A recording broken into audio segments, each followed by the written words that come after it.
Hey guys, so a while back, like way back when this channel was somewhat new, I was, thinking to myself, God, what are all of the illegal moves in MMA?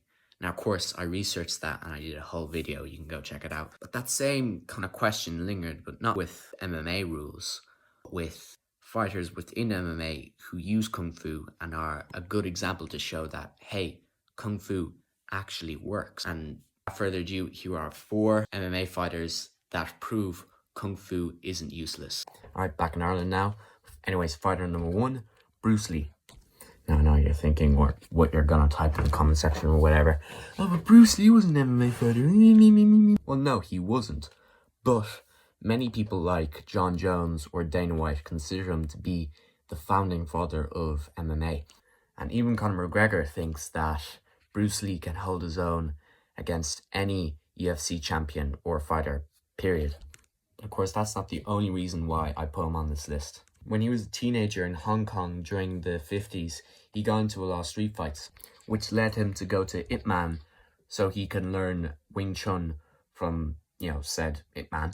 The kind of Kung Fu master that Batman would have went to train to become Batman. But anyways, he learned Kung Fu and he sort of developed this philosophy of, okay, no bullshit, go for the eyes, throat, groin, knees, get it done over and quick, just run away as well, which is, obviously great for self-defense and whatnot.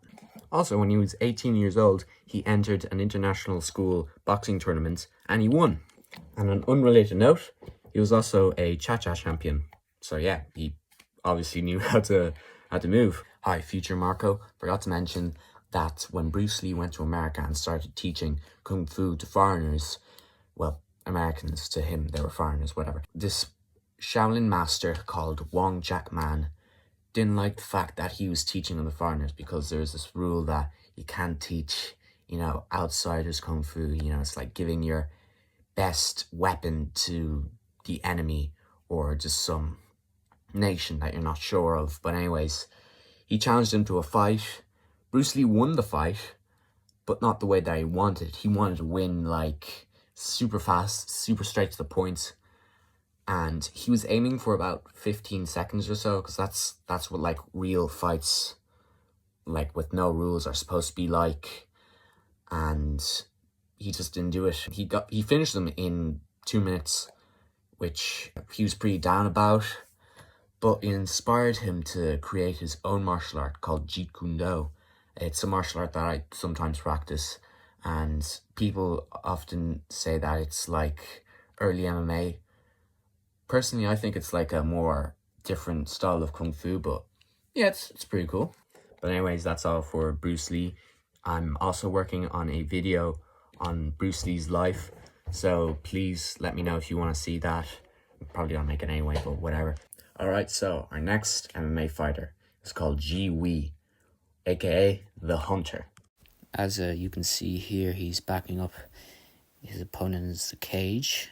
He's quite relentless. Boom, look, leg kick, but it's okay. Boom, down to the ground. He's just as good as he on the ground as he is striking. And boom. You can definitely see why they call him the Hunter, can't you?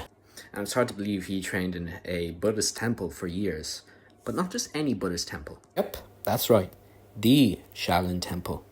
As a young child, he saw a video of them doing Shaolin Kung Fu and thought, yeah, that's what I'm going to do. So he became a Shaolin disciple and trained there for years, until eventually he thought, you know what?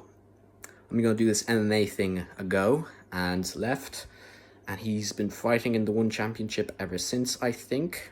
He's got 8 finishes, 8 wins, finish rate 100%, total bouts 12. He only has 8 losses and 0 draws. That's all I got for him, and now on to another Kung Fu nerd with gingery brownish hair, although he's Russian and has a beard. Ladies and gentlemen, please meet Zabit Magada. No, let's just call him Zabit. He hails from Dagestan Mountain. Although, unlike most fighters from Dagestan who are grapplers, he's more of a striker.